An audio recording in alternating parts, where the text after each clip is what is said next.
We, the unnamed, the self-absorbed, the useless, the lazy, the weak, the generation that will never pull our own weight or work hard.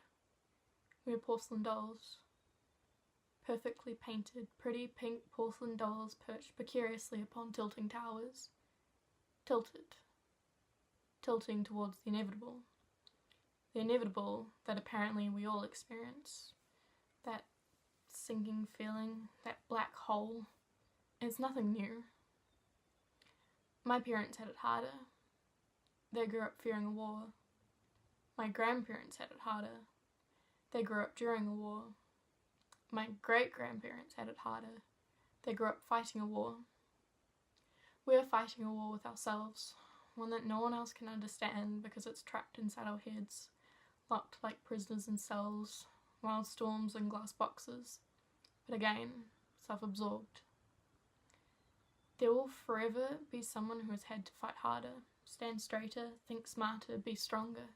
But if we have never experienced their pain or suffering, then how can we know how bad it really gets? How bad it can really be?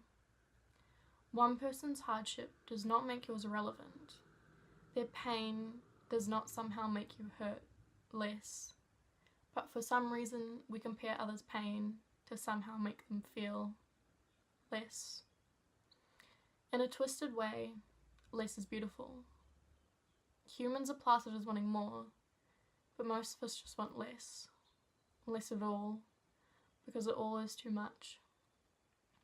And when it becomes too much, the water runs cold, the rope pulls tight, the pills are popped, the beds are left unmade. The end. Except for those left behind.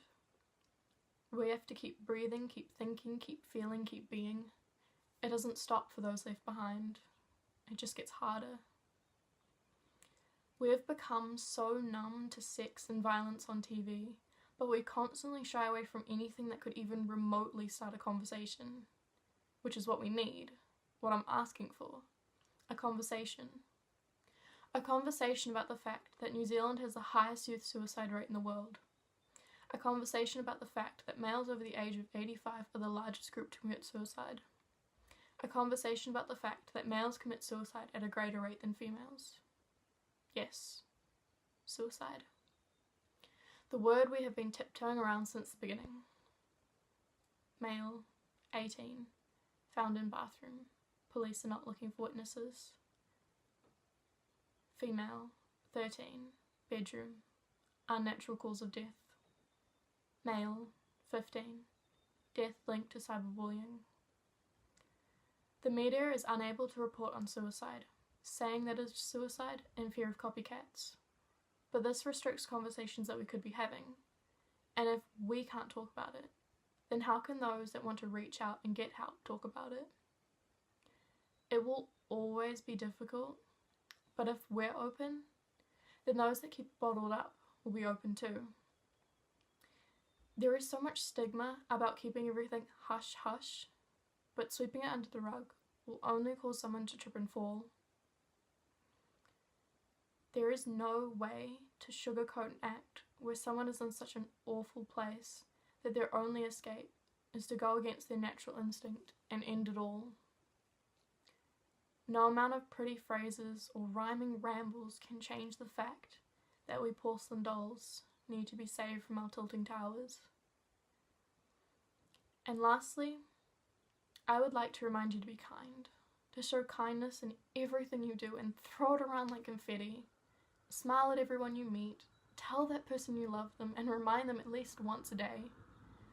Go out for coffee with your bestie on Sundays. Stay up until the sun rises talking to someone new. Be the friend you always wished you had. Compliment anyone and everyone, because you never know how big a little act may seem to someone close to the edge.